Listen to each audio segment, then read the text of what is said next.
देशको लागि मर्न अनि काट्न तयार हो हिन्दू सम्राट सेना।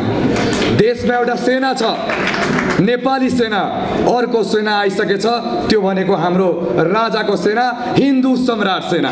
मृत पिउने मान्छेलाई देव भनिन्छ भने जो विष खान्छ त्यसलाई महादेव भन्छ, त्यही महादेव हिन्दू सम्राट सेना हो।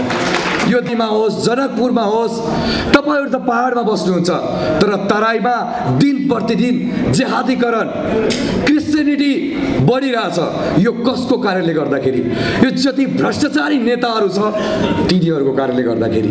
व्याख्या गर्छ हामीहरू मेडिकल पर्सन्टेज ग्रेजुएट पर्सन, कोही सिभिल इन्जिनियर छ हाम्रो संस्थामा, हामीहरू सबै कुरा छोडेर एउटै कुरामा लागे कि हाम्रो राष्ट्र बच्नु पर्यो। नगरीबाट जनकपुरबाट आएको छु रातारात उहाँको एक कलमा, किनभने हामीलाई यो देशमा हिन्दू राष्ट्र चाहिएको छ, हिन्दू सम्राट सेना।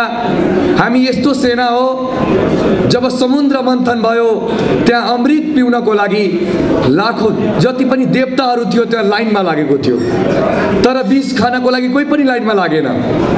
त्यही भएर अमृत पिउने मान्छेलाई देव भनिन्छ भने जो विष खान्छ त्यसलाई महादेव भन्छ, त्यही महादेव हिन्दू सम्राट सेना हो। यो देशको लागि मर्न अनि काट्न तयार हो हिन्दू सम्राट सेना। देशमा एउटा सेना छ, नेपाली सेना, अर्को सेना आइसकेछ, त्यो भनेको हाम्रो राजाको सेना, हिन्दू सम्राट सेना। हामी बोलीले होइन, हामीले कामले चिन्ने गर्छौँ। अहिले वीरगञ्जमा हनुमान जयन्तीको टाइममा जब हाम्रो देशमा गणतन्त्र आयो त्यसपछि तपाईले सुन्नुभयो होला क्रिश्चियनिटी धर्म परिवर्तन, हिन्दू मुस्लिम राजाको पालामा सबैजना मिलेर बसेको थिए।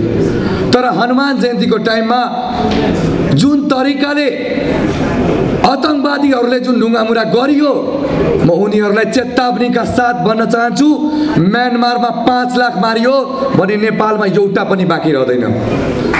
किनभने हामी सनातनीहरू धेरै सहनशील एउटा शान्ति समाजबाट बिलोङ गर्छु। सर्लाहीमा होस्, जनकपुरमा होस्, तपाईहरु त पहाडमा बस्नुहुन्छ, तर तराईमा दिन प्रतिदिन जेहादीकरण, क्रिश्चियनिटी बढिरहेछ। यो कसको कारणले गर्दाखेरि? यो जति भ्रष्टाचारी नेताहरू छ तिनीहरूको कारणले गर्दाखेरि। जो गणतन्त्र लादेको छ, धर्मनिरपेक्षता लादेको छ, यहाँ कोहीसँग सोधेर जब 2062 सालमा त्यति बेला मेरो हजुरबा गृहमन्त्री हुनुहुन्थ्यो, त्यति बेला जनतासँग यो प्रश्न गरेको थिएन कि म यो देशमा धर्मनिरपेक्ष लाउँछु भनेर। तपाईलाई कसले अधिकार दियो यो देशमा धर्मनिरपेक्ष लाउनको लागि? किनभने म ट्याक्स तिर्छु भने यो देश मेरो छ, कुनै नेताको बाउको देश छैन। त्यो ख्याल राख्नुहोस्। त्यसपछि बाँकी हाम्रो मधेसका झोले नेताहरू, उहाँलाई चेतावनीका साथ भन्न चाहन्छु कि तपाईले जुन कुराले लोकतान्त्रिक धर्मनिरपेक्षको लागि तपाईहरुले साइन गर्नु भएको छ, एउटा समूह बनाउनु भएको छ भने मधेसको जनताहरूले तपाईहरुलाई साथ दिनेवाला छैन। मधेसको युवाहरूलाई वैदिक सनातन हिन्दू राष्ट्र नेपाल चाहियो। यहाँ धेरै मान्छेले बोल्नुभयो कि मेरो यो छ, मेरो त्यो छ, तर सबिन महर्जन हाम्रो यो राष्ट्रवादी, यो राजावादी, यो धर्मवादीको पहिलो एउटा शहीद छ, उसको लागि नमन गर्नुस्, ताली बजाउनुस् उसको लागि। उसको घरमा को पुग्नु भयो? हामी आफ्नो जगमान गुरुङ बाको आदेश लिएर उहाँको घरसम्म पुगेथे। उहाँको श्रीमतीले के भन्नुभयो? अहिलेसम्म कोही पनि आएको छैन त। मेरो श्रीमानले यो देशको लागि बलिदान दिनुभयो, तर कोही मान्छे हेर्न पनि आएन। तर म एउटा तराईको टिटो कीर्तिपुरमा पुगेर उहाँलाई आश्वासन दिएर आए कि तपाईको श्रीमानको लागि जसरी बलिदान दिनुभएको छ उहाँको लागि गोली खान तयार छु, तर शहीद घोषणा गराउँछु। यो देशमा राष्ट्र संस्था पनि लाउँछु, हिन्दू राष्ट्र पनि लाउँछु। बाँकी एउटा निर्दोष सुरेश रजक जुन सञ्चारकर्मी हुनुहुन्थ्यो, हाम्रो देशको चौथो अङ्ग, उहाँको लागि पनि ताली बजाउनुस्, तपाईहरु नमन गर्नुस्। कि खाली यहाँ कार्यक्रममा आएर हुन्छ, भाषण दिएर हुन्छ, काम गर्नु पर्दैन? यो 4 वर्षमा हामीहरूले 130 वटा चर्च बन्द गराएको छु। धर्म परिवर्तन गराउने जुन हरामपाल छ, जुन हाम्रो देवी देवतामाथि गलत व्याख्या गर्छ। हामीहरू मेडिकल पर्सन्टेज ग्रेजुएट पर्सन, कोही सिभिल इन्जिनियर छ हाम्रो संस्थामा। हामीहरू सबै कुरा छोडेर एउटै कुरामा लाग्यो कि हाम्रो राष्ट्र बच्नु पर्यो। त्यही भएर हाम्रो सरकारले भन्नुभएको थियो कि म रहौ चाहे नरहौ मेरो देशको संविधान झुक्न दिनु भनेर, त्यसैको लागि भन्नुभएको थियो नि। तर हामी भनिरहेको छु कि म यो छु, म त्यो छु, म यो पार्टी हो, म त्यो पार्टी हो। श्री 5 बडा महाराज धीराज पृथ्वीनाथ शाहदेवज्यू नभएको भए तपाईँ यो पार्टी, तपाईँ यो सङ्गठन हुन्थ्यो र यो देश हुन्थ्यो र? जहिले पनि तराईका वासीलाई अर्को नागरिक भएर दर्जा दिन्छ के, जहिले पनि हामीले भोगेको पनि छौँ। तर जहिले यो राष्ट्रको लागि लड्ने भनेको त्यही तराईको वासी हो अनि यो काठमाडौँको नेवार हो। हामी मरिमेट्ने मान्छे हो।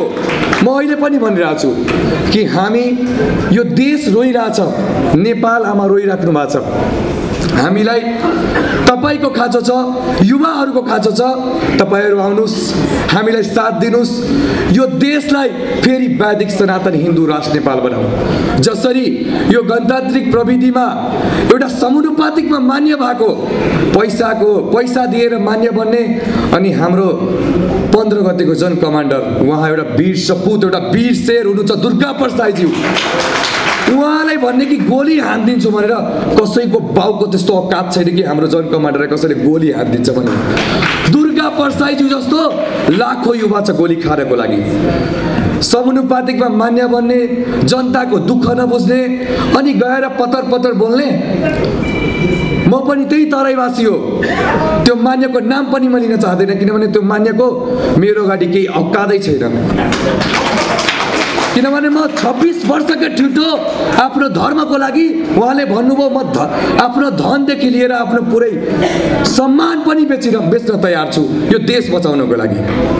तर उहाँ जस्तो झोले नेताहरू, जो नेताहरूको लोभ प्रोत्साहन दिएर मान्य बन्छ, अनि हाम्रो जन कमान्डर दुर्गा प्रसादज्यू उहाँ राष्ट्रवादी वीर सपुतलाई कसैले ओपन च्यालेन्ज गर्छ भने स्वीकार्न पनि तयार छु हामी। बाँकी रह्यो हाम्रो जुन नेताहरूले पटर बोलिरह, उहाँलाई कसैले नेपालको जनताले भनेको थिएन यो देशमा धर्मनिरपेक्षता लाद्नको लागि। तर तपाईँले किन धर्मनिरपेक्षता लाद्नुभयो? यहाँको नागरिक कहाँबाट क्रिस्चियन भयो? चर्च कसरी बढ्यो? हरामपाललाई महेन्द्रनगरमा कसरी 5 बिघामा पुरै जो मान्छे हाम्रो देवी देवतालाई गलत व्याख्या गर्छ त्यसलाई कसरी पण्डाल बनाउन दियो, घर बनाउन दियो? अहिले गङ्गा सागर जुन हाम्रो सीता माताले हाम्रो पाहुन रामलाई, राजा जनकज्यूलाई गङ्गा स्नान गर्नु परेको थियो, अनि उहाँले हाम्रो जानकी माताको अनुरोधमा उहाँले आफ्नो बाणले गङ्गा मातालाई आह्वान गरेर गङ्गा माता स्वयं प्रकट हुनु भएको छ गङ्गा सागरमा। त्यहाँ पनि राजनीति यो झोले, यो जति पनि छ नि हाम्रो नेपाली काङ्ग्रेस, नेकपा एमाले, त्यहाँ नेपाली काङ्ग्रेसका ठुलो नेताहरू आफूलाई ठुलो नेता ठान्छन्। तर उहाँले हाम्रो गङ्गा सागरमाथि पनि राजनीति गरिरहेछ। त्यो किन भइरहेछ त्यो बुझ्नुपर्छ नि। जब यो देशमा धर्मनिरपेक्ष भयो, मलाई त लाग्छ कि म यो कुनै नेपालमा होइन, हिन्दूको देशमा होइन, पाकिस्तानमा बसिरहेको छु जस्तो फिल हुन्छ मलाई। किनभने हाम्रो साधु सन्तलाई मारिन्छ, हाम्रो हिन्दूवादीलाई मारिन्छ। त्यो तपाईँले तराईको कुरा भनेपछि तराईमा म भोगिरहेको छु त्यो कुरा भनिरहेको छु। त्यही भएर भन्न चाहन्छु, ख्याल राख्नुहोस्, जति पनि जनप्रतिनिधि हुन्छ यो जनताले बनाउँछ, यही जनताले गिराउँछ। म तपाईँलाई यहाँ धेरैजना आउनुभयो, म तपाईँको सबैजनाको छोराछोरीको उमेरको मान्छे हो। तपाईँलाई लाग्यो होला कि यति जोस किन छ?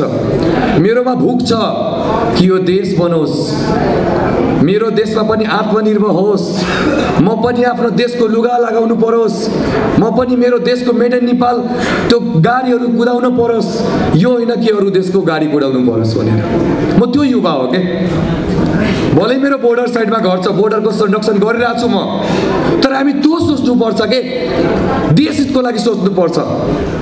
हाम्रो श्री 5 बाडा महाराज धिराज ज्ञानेन्द्र वीर विक्रम शाहज्यूले भन्नुभएको थियो 15 गतेको कार्यक्रम गर्नको लागि नागरिक बचाउ अभियानको कार्यक्रम थियो। तर यहाँ आफूलाई सोकल्ड मेयर भन्ने, हामी पनि युवा हो के, तर सोकल्ड मेयर भन्नेले उहाँलाई कसले अधिकार दियो हाम्रो सरकारको बारेमा केही गलत अभिव्यक्ति दिनु? त्यहाँ राजा आउनुपर्छ, राजालाई सम्मान दिनुपर्छ, नत्र त्यस्ता बाइलेट हामी स्वीकार्नेवाला छैनौँ।